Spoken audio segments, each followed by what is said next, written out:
Welcome to the Tepper School of Business Multimedia Series. For more information on the Tepper School at Carnegie Mellon, please visit us at www.tepper.cmu.edu/multimedia. And now, here's your selected video.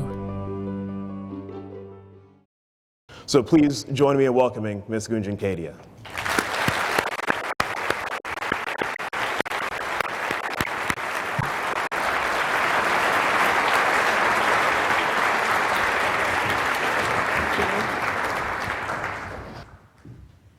Good evening. Thank you, Ian. I sounded really good. More important than I felt when my kids drew the solar system on my speech this afternoon. I'm very, very pleased to be back here, and I want to add my welcome and welcome back to all of you. It's reminding me in some ways of the fall of 1992. Although I must say I don't want to feel 18 years older, but I was in your seat, and I can almost feel the anticipation, the sense of promise I felt. I was going to conquer the world. I had come straight from India. I grew up in relatively modest conditions, and I had never, in my wildest dreams, imagined that I would end up at such an elite business school. So that's what I felt when I was here 18 years back. Now, given the economy and the times, I suspect with you there's also a healthy dose of uncertainty and dread. Yes? It's okay. We've all been there. I hope it will not let you cloud your experience at Tepper. I will be very honest with you and say it's absolutely true that it's harder to find a job. When you find it, it's less glamorous and more work than you thought. The staff is extremely jittery and high maintenance. You can see which side of the equation I sit in. The regulators are ferocious. Our boards are very demanding. And the public sentiment against management consulting and business school is very negative. So all of that is true. You know, it's also true Goldman had a great year, and Mr. David Tepper made $4 billion last year. So in confusion, there is profit. That's what my boss says all the time. We are certainly, within State Street, taking advantage of that opportunity and the confusion. What we are doing is systematically upgrading our talent pool and our skill set. We are getting rid of people who have become too entitled. We are getting rid of people who have stopped learning new things.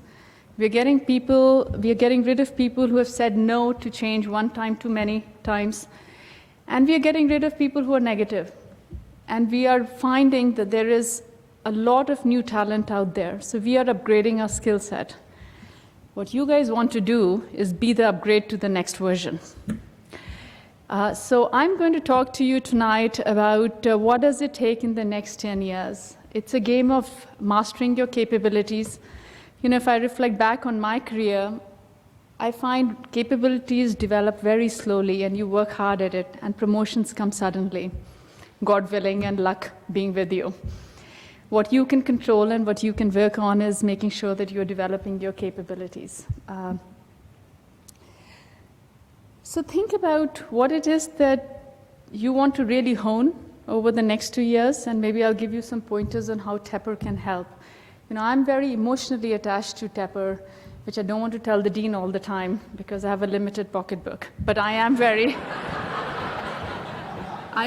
emotionally attached to the school. When I came in, I was very raw, all potential and no promise. And I think the school's done a lot to bring me to a point when I could realize my potential. So I'm attached to it. I give back to the school.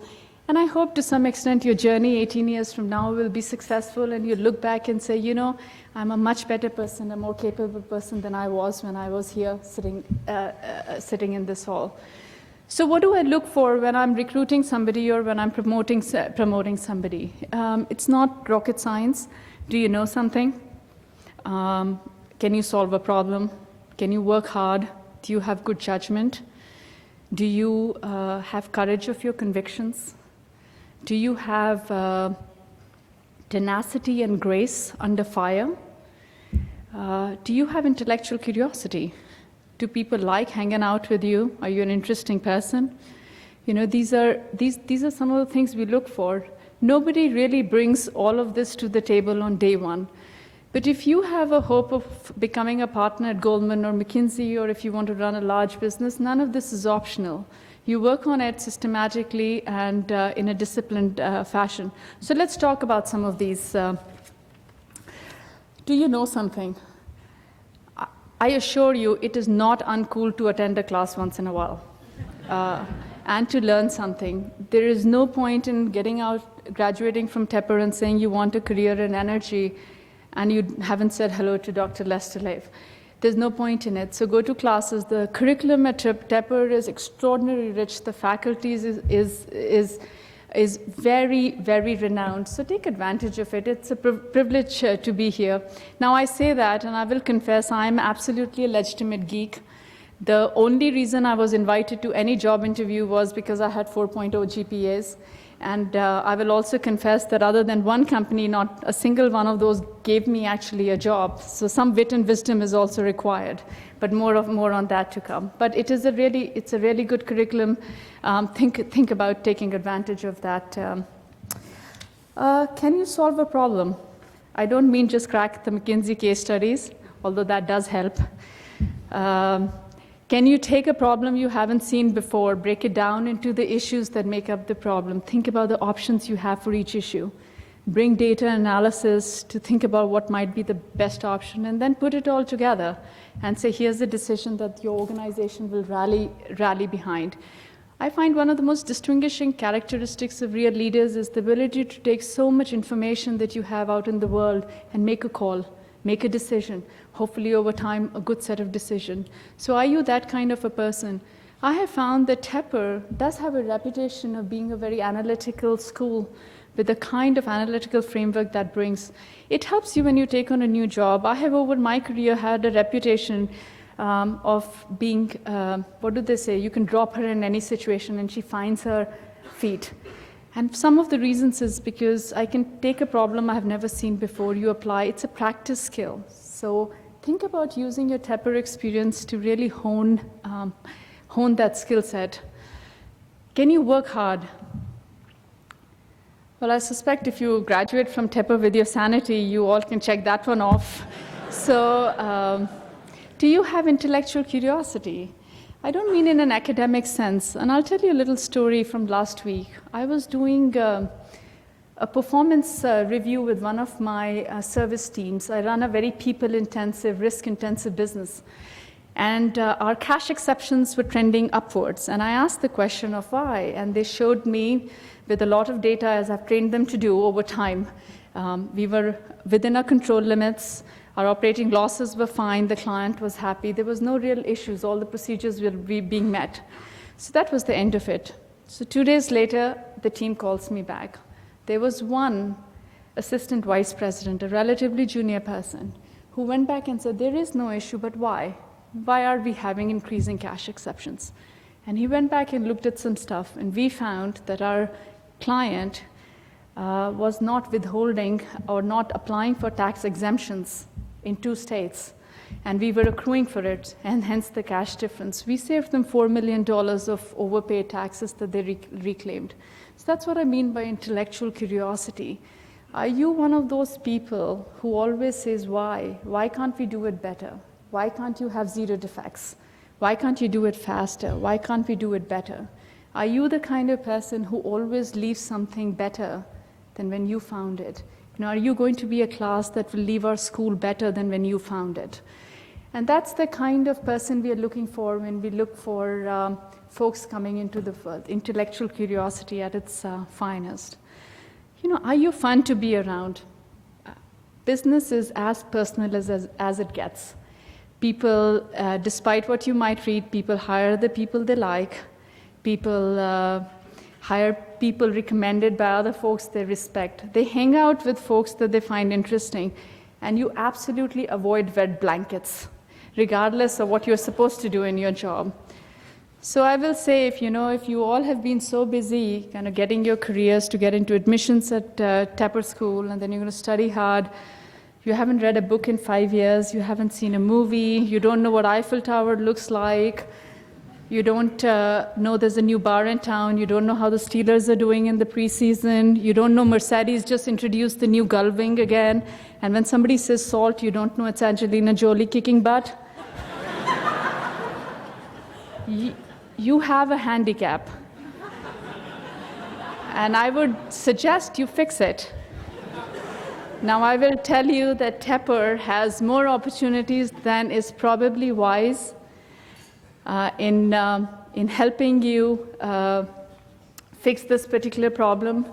I reflect back on my Tepper experience. I must say, why I would wear a toga and paint my face white and have my picture in the yearbook, I do not know, and I will never understand. But you'll do those things. Exercise judgment, but be a real person as you get into the workforce.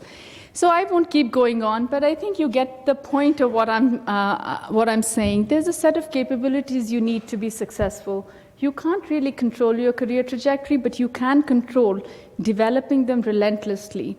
Tepper is an extraordinary source for you to try and do them. Think about what your portfolio will be, and let's start working on it.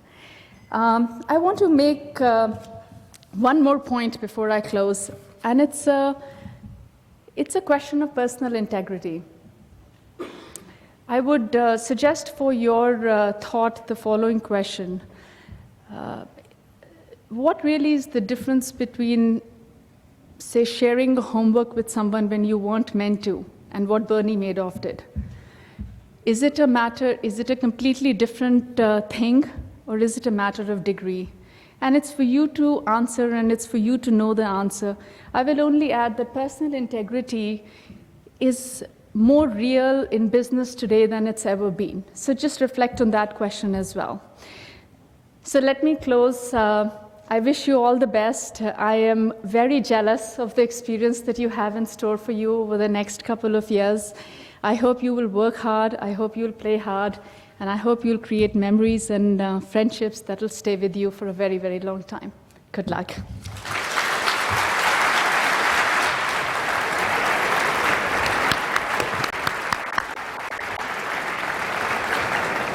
Thank you, Gunjan. Your advice comes with great experience and is terrific advice for our students as they start off their experience here at the school. So thank you very much. And we'd like to give you this small token of our appreciation. Thank you. Thank you very much.